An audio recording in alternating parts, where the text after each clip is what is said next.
अस्सलाम वालेकुम ख्वातीन और हज़रात, आज के हस्ब हाल के साथ हाजिर हैं। मैं हूं आपका मेज़बान जुनैद सलीम और मेरे साथ हैं नाजिया और आपके हर दिल अजीज अजीजी। आज हस्ब हाल में शामिल है गंदम की स्मगलिंग, मुखबिरनामा, अजीजी एल्बम और ख़बरों पर तबसरा। मगर सबसे पहले हम बात करेंगे स्विस केस खोलने से हुकूमती इनकार पर। यार वैसे ये अटॉर्नी जनरल ने सीधा सीधा इनकार ही कर दिया ये स्विस केस खोलने के बारे में। ये हुकूमती पार्टी अब उधर ही दमादम मस्तकलंदर की तरफ नहीं जा रही। हाँ, लग तो ऐसा ही रहा है, क्योंकि इससे पहले इस हवाले से हुकूमत की पॉलिसी ये थी कि वो एक तरफ अदलिया से तसादुम भी नहीं चाहती थी और दूसरी तरफ स्विस अकाउंट्स का भी बड़ी कामयाबी से दिफा कर रही थी। कभी वो ये कहते थे कि जी स्विस कानून इसकी राह में हायल है, और दूसरी तरफ कभी वो सदर के इस्तिस्ना की बात करते थे। लेकिन अब जो परसों सुप्रीम कोर्ट में अटॉर्नी जनरल ने बयान दिया वो तो एक वाज़ेह डिफाइंस है। उन्होंने बिल्कुल दो टोक अल्फाज में कह दिया है कि ना स्विस केसेस खोलने की ज़रूरत है और ना इसका जवाज़ है। यानी उन्होंने खुले लफ्ज़ों में सुप्रीम कोर्ट के फैसले को चैलेंज कर दिया।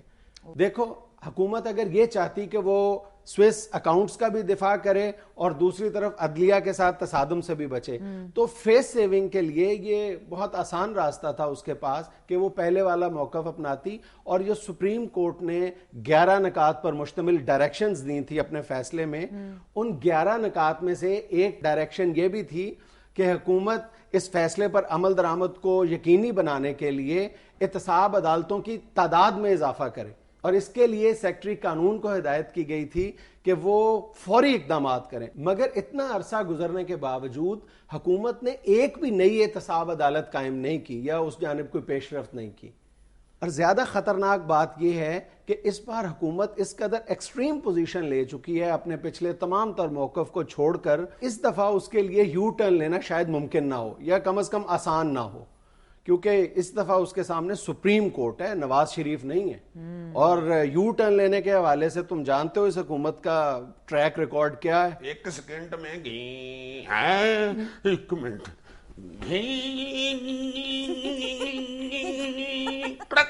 सॉरी पाजी।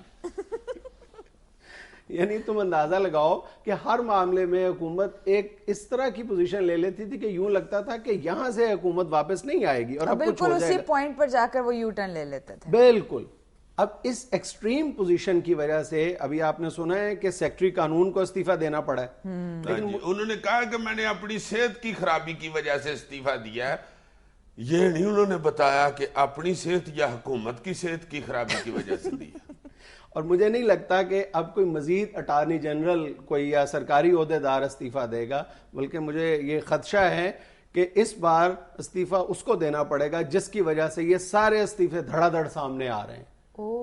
यार ये जो हुकूमत के अंदर अदालत के हवाले से बुरान पैदा होता जा रहा है, ये जरदारी साहब को नहीं समझ आ रही कि इस तरफ कौन लेके जा रहा है हमें। यार जरदारी साहब के साथ प्रॉब्लम ये है कि एक अरसे से इक़्तिदार में आने से पहले जब वो मुकदमात में घिरे हुए थे तो उनके इर्द गिर्द जो उनके मुशीरों का एक टोला था उसमें ज्यादातर जो थे वो कानून से मुताल्लिक थे, यानी वकला थे। और ये वही वकला हैं सारे के सारे जो अब भी उनके इर्द गिर्द रहते हैं, जो बड़े बड़े ओहदों पे बैठे हुए हैं। हाँ, बड़े बड़े ओहदों पे वो मुतमक्किन है। लेकिन और बच्चा बच्चा इस बात को जानता है कि यही वो दो चार मुशीर हैं जो हर बार जो नया बहरान पैदा होता है उसके पीछे के जो मास्टरमाइंड है वो यही दो चार लोग हैं।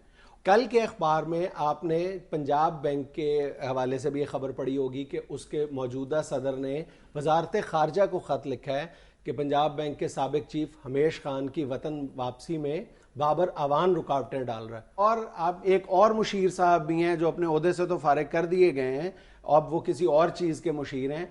उन्होंने ये Punjab bank Haris steel case में पंजाब बैंक की वकालत के लिए बाकायदा तहरीरी तौर पर लिखा था कि मुझे 4 करोड़ रुपए अदा किए जाएं और मेरे बेटे को 1 करोड़ रुपया दिया जाए, और पंजाब बैंक ने इनकार कर दिया था।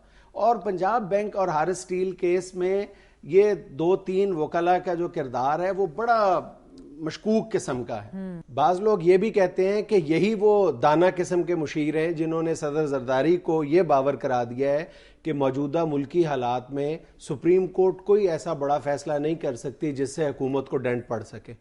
اور وہ ملکی حالات کی تشریح یہ کرتے ہیں کہ 18ویں ترمیم کے نتیجے میں حکومت بہت پاپولر ہو چکی ہے اور سپریم کورٹ سے کسی محاذ رائے کی صورت میں اس بار وکلا بھی تقسیم ہوں گے اور سندھ کارڈ استعمال کرنے کے لیے حکومت کے لیے حالات بہت سازگار ہیں. حالانکہ میری رائے میں اگر خدا نخواستہ کوئی ایسی صورتحال پیدا ہوتی ہے محاذ رائے والی تو اس بار عوام اور ساری سیاسی جماعتیں عدلیہ کے ساتھ کھڑی ہوں گی اور نون لیگ کو بھی چاہتے ہوئے یا نہ چاہتے ہوئے عدلیہ کا ساتھ دینا پڑے گا.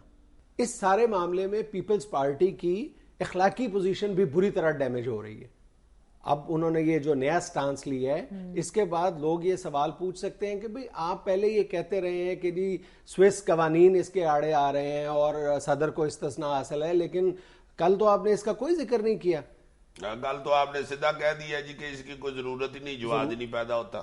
عدالتوں کے فیصلے کے بعد یہ بحث نہیں ہوتی کہ ہم نے اس پہ عمل کرنا ہے یا نہیں کرنا.